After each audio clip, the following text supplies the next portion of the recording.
Well, here it is, folks. Mark Zuckerberg himself admits that Facebook, Meta, was censoring COVID-19 information on Facebook, saying that the Biden administration had pressured them to do so. Reported in Reuters here, the Biden administration had pressured the company to censor COVID-19 content during the pandemic, apparently referring to White House requests to take down misinformation about the coronavirus and vaccines. And this was all in a letter penned by Mark Zuckerberg to chairman on the Committee on the Judiciary. It reads as follows. I appreciate the committee's interest in content moderation on online platforms. As you're aware, Meta has produced thousands of documents as part of your investigation and made a dozen employees available to transcribe interviews. Further to our cooperation with your investigation, I welcome the opportunity to share what I've taken away from this process. And goes into here what appears to be an apology. Now, I've seen some political arguments as to why this letter has been written, but I'm not going to go into those political arguments here. But many of you will be interested to hear about the censorship of COVID-19 content. It's a very interesting letter. He says there's a lot of talk right now about how the US government interacts with companies like Meta, and I want to be clear about our position. Our platforms are for everyone. We're about promoting speech and helping people connect in a safe and secure way. As part of this, we regularly hear from governments around the world and others with various concerns about public discourse and public safety. You see, there's a huge talk at the moment about free speech and our companies censoring free speech and our governments pressuring companies to censor free speech and so on. Listen on. In 2021, senior officials from the Biden administration, including the White House, repeatedly pressured our teams for months to censor certain COVID-19 content, including humor and satire, and expressed a lot of frustration with our teams when we didn't agree. Ultimately, it was our decision whether or not to take content down, and we own our decisions, including COVID-19 related changes we made to our enforcement in the wake of this pressure. I believe the government pressure was wrong, and I regret that we were not more outspoken about it. I also think we made some choices that, with the benefit of hindsight and new information, we wouldn't make today. Like I said to our teams at the time, I feel strongly that we should not compromise our content standards due to pressure from any administration in either direction. And we're ready to push back if something like this happens again. In a separate situation, the FBI warned us about the potential Russian disinformation operation about the Biden family and Barrister in the lead up to the 2020 election. That fall, when we saw New York Post story reporting on corruption allegations involving the then Democratic presidential nominee Joe Biden's family, we sent that story to fact checkers for review and temporarily demoted it while waiting for a reply. It's since been made clear that the reporting was not Russian disinformation, and in retrospect, we shouldn't have demoted the story. We've changed our politics and processes to make sure this doesn't happen again. For instance, we no longer temporarily demote things in the US while waiting for fact checkers. Apart from content moderation, I want to address the contributions I made during the last presidential cycle to support electoral infrastructure. The idea here was to make sure local election jurisdictions across the country had the resources they needed to help people vote safely during a global pandemic. I made those contributions through the Chan Zuckerberg Initiative. They were designed to be non-partisan, spread across urban, rural, and suburban communities. Still, despite the analyses I've seen showing otherwise, I know that some people believe this work benefited one party over the other, hence the political conversations that I've seen, which I won't go into in this video. Some of you don't like that this goes into politics now and again. Sometimes it's inevitable, believe me, but I won't in this video. My goal is to be neutral, he says, and not play a role in one way or another, or even to appear to be playing a role. So I don't plan on making a similar contribution this cycle. Reuters reports that Facebook said at the time that it was taking aggressive steps to fight such misinformation.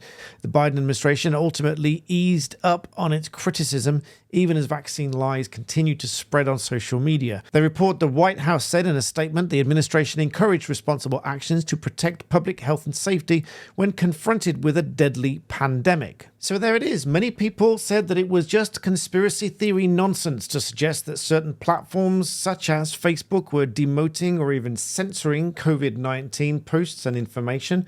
And here it is from Mark Zuckerberg himself that they expressed frustration, having been repeatedly pressured, he says, for months to censor certain COVID-19 content, including humor and satire.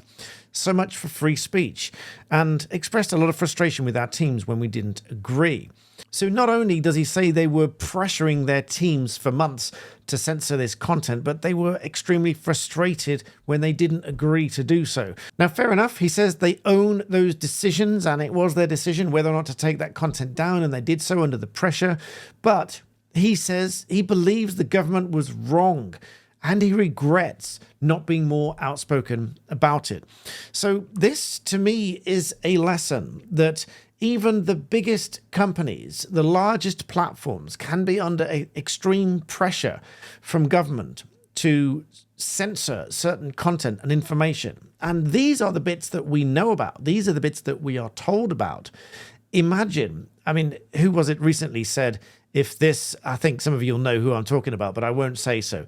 But somebody recently said, if this is the stuff that you see in public, imagine the stuff that goes on in private.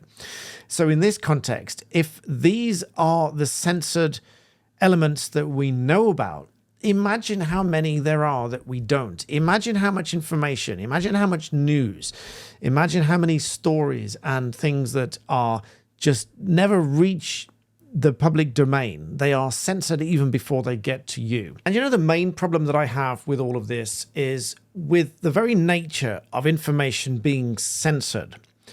We don't know, or most people don't know what information has been censored because it's been censored. You haven't seen it. Only certain information that some people have seen and they do share, but then it gets censored. So only some people have seen some things, and there's a lot of information, a lot of posts, even humor and satire have been censored. And so with that, how is it that anybody can ever have the full picture? Now, of course, this pendulum swings both ways. You obviously do have misinformation and disinformation. They are subtly different things. Misinformation is just wrongly informing you. Disinformation, deliberately misinforming you. And so this pendulum swings both ways. How do we know that we are getting all of the correct information? How do we know that it's not what they call fake news, wrong information? But what really I take issue with here is when this is controlled by someone else, by an administration, by a government, by any kind of political policy, that you should not see this, even when it is comedy and satire and so on, because they say that it's going to influence people to think in a certain way, and they don't want you to think that way. That runs entirely counter to free speech. It runs entirely counter to a free and open democratic society. And then, of course, you get people to say, well, it's okay to have a democratic society, but what if you have such a pool of misinformation? How is anybody to make a well-informed and adequate choice when they are confronted with all this information? Well, guess what? People are adults and they can research things for themselves. But if all this is sounding somewhat new to you, you might want to look up the Twitter files, which is, in short, where when Elon Musk took over Twitter, he shared certain documents with journalists about the platform's content moderation policies. And you might also want to read about the Virality Project from 2021. There's a lot of articles written about this now. This one from about a year ago, where the Twitter files revealed information about governments working with social media companies working to censor or limit even true information about COVID-19 because they believed it was going to disencourage people from taking the vaccine. So, for example, celebrities that may have died from COVID despite having had the vaccine, they obviously believed that fewer people were likely to get the vaccine if they read stories like that. So certain things were, in fact, censored, and they worked with all of these platforms to censor this information. And so with that in mind, I will do my level best to be completely open and transparent, brutally honest, and anything but the mainstream media. And so for that, if you do enjoy my content, please do subscribe, and I will see you next time.